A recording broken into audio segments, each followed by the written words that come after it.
इतना सुंदर इंसान तो मैंने आज तक नहीं देखा।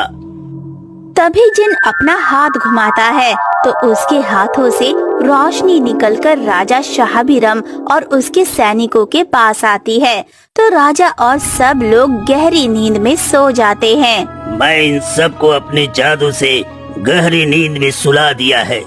चलो अब जाकर इस सुंदर इंसान की सुंदरता करीब से देखता हूँ। ये जिन एक जादुई जिन है। तभी वो राजा और सबके पास आता है और राजा के पास खड़ा होकर उसे देखकर मुस्कुराने लगता है। मन तो कर रहा है इसे सदा के लिए अपने साथ अपनी दुनिया में लेकर चला जाऊं। जिन वहीं खड़े रहकर राजा की सुंदरता को देखने लगता है। थोड़े समय बाद जब राजा को होश आता है तो ये जादुई जिन वहाँ से गायब हो जाता है। ओह, काफी समय हो गया हमें। तभी राजा सबको नींद से जगाता है और सबके साथ अपने राजमहल में आ जाता है।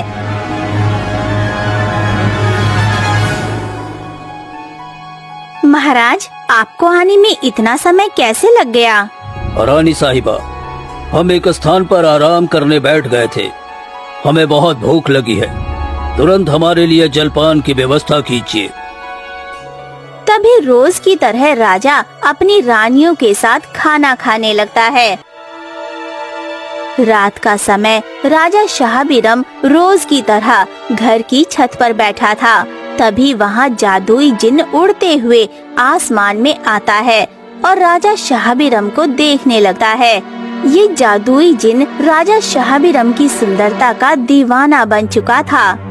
इस सुंदर से इंसान ने तो मुझे अपना आशिक बना दिया है। इसे अपनी नजरों से पल भर के लिए भी दूर करने का मन नहीं कर रहा है। जादुई जिन राजा का दीवाना बन चुका था। अब इसी तरह ये जादुई जिन हर दिन राजा शाहबीरम को चुपके से देखने लगा और उसकी सुंदरता का दीवाना बनता गया। देखते ही देखते कुछ साल बीत जाते हैं।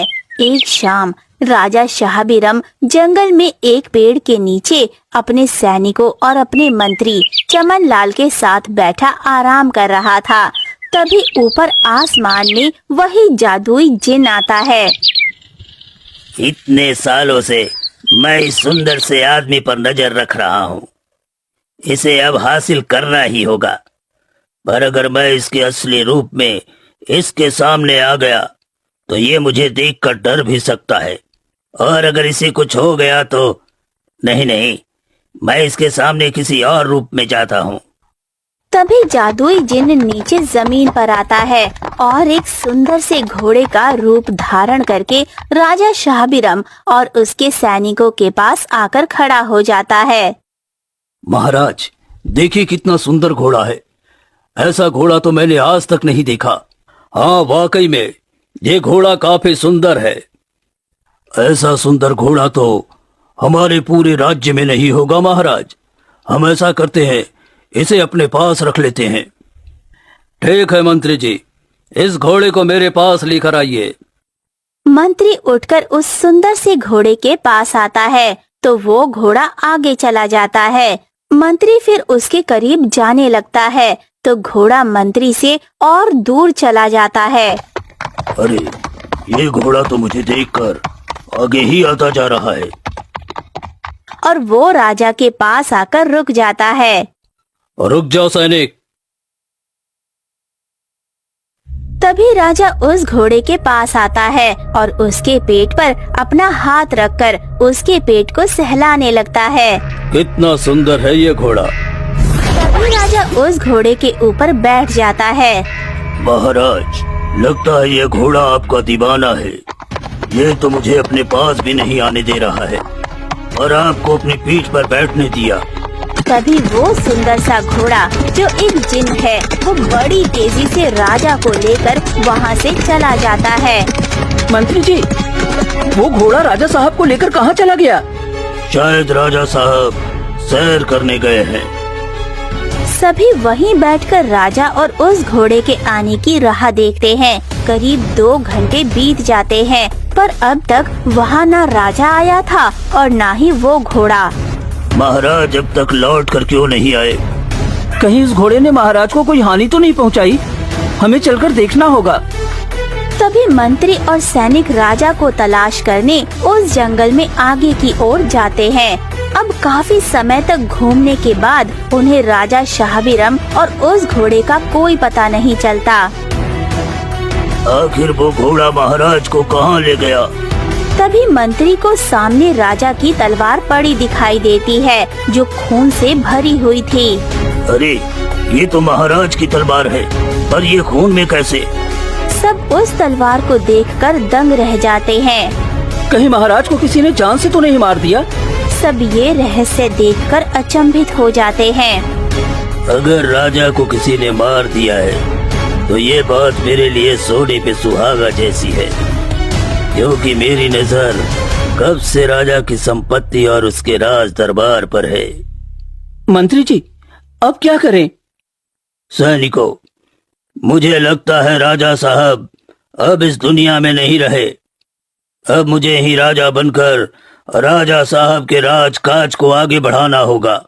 ये क्या बोल रहे हो आप मंत्री जी? हम ये कैसे मान लें कि राजा साहब अब इस दुनिया में नहीं रहे? हमने तो उनकी लाश देखा ही नहीं है। हो सकता है राजा साहब जीवित हों, किसी समस्या में फंस गए हों। राजा साहब अपनी धन संपत्ति सब गरीबों में दान करते रहते थे और हम सब राजा साहब की इतनी सेवा करते थे, तो राजा साहब ने हमें कभी कुछ नहीं दिया। अगर मैं राजा बन गया तो मैं तुम सबको माला माल बना दूंगा, तुम्हें कई सारी संपत्ति दूंगा। बस तुम्हें एक काम करना होगा, महल पहुंचकर तुम तीनों रानियों से और राज्य के निवासियों से ये कहना कि राजा साहब ने मरने से पहले मंत्री यानी कि मुझे राजा बनाया है और अपने राज्य की जिम्मेदारी मुझे सौंप दिया है। ये सुनकर सारे सैनिक लालच में आ जाते हैं और वो मंत्री की बात मानकर मंत्री के साथ राजा के महल में आते हैं।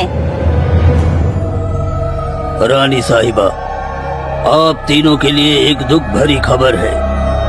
कैसी दुख भरी खबर मंत्री जी? महाराज अब हमारे बीच नहीं रहे। हाँ रानी साहिबा, महाराज अब हमारे बीच नहीं रहे।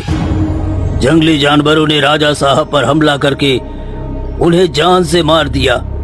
नहीं, ऐसा नहीं हो सकता। राजा साहब हमें छोड़कर नहीं जा सकते। तीनों रानियों का रो रो कर हाल से बेहाल होने लगता है। राजा की मौत की खबर सुनकर पूरे राज्य में मातम सा छा जाता है।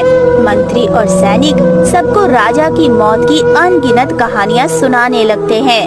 कुछ दिन बाद तीनों रानियां महल में अपने कमरे में थीं। तभी मंत्री और सैनिक उनके पास आते हैं। रानी साहिबा, मरने से पहले राजा साहब ने मुझसे एक वचन लिया था कि उनके मरने के बाद इस राज की सारी जिम्मेदारी मैं संभालूं। मैं उनकी जगह राजा बनकर उनकी सारी जिम्मेदारियों को निभाऊं। क्या ये सही है रानी साहिबा? राजा साहब ने मंत्री जी को राजा बनने के लिए कहा था और उन्होंने ये भी कहा था कि मंत्री जी आप मेरी तीनों रानियों से विवाह भी कर लें। नहीं, ऐसा नहीं हो सकता। ये मंत्री झूठ बोल रहा है। हम इस मंत्री से ना विवाह करेंगे और ना ही इसे राजा बनने देंगे। मैं आपकी बात समझता हूँ रानी साहिबा, पर राजा साहब ने आप तीनों को इतनी शानो शौकत दी, आपको अपनी रानी बनाए, तो क्या आप उनकी आखिरी इच्छा पूरी नहीं कर सकते? मंत्री जी तो बस राजा साहब के हुक्मों का पालन कर रहे हैं। ये सुनकर रानी मीरा और रानी तारा रोने लगते हैं। हम महाराज से बहुत प्रेम करते हैं, हम उनकी हर इच्छा को पूरा करेंगे। मंत्री जी, आज से आप हमारे राजा, हमारे पति हो।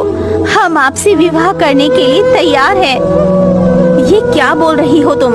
हम इस मंत्री की रानियां कैसे बन सकते हैं? मुझे तो इस पूरे खेल में इस मंत्री की ही कोई चाल लगती है। ये रानी सुमित्रा कहीं मेरा बना बनाया खेल न बिगाड़ दे। सुमित्रा, तुम भले ये बात ना मानो, पर हम अपने महाराज की खुशी के लिए कुछ भी करने को तैयार हैं। फिर क्या था, रानी मीरा और रानी तारा ये दोनों मंत्री चमन लाल से विवाह कर लेती हैं और मंत्री चमन लाल को अपने राज्य का राजा बना देती हैं। कुछ दिनों बाद राजा चमन लाल धोखे से झूठा आरोप लगाकर रानी सुमित्रा को महल की काल कोठरी में कैद कर देता है और फिर हर दिन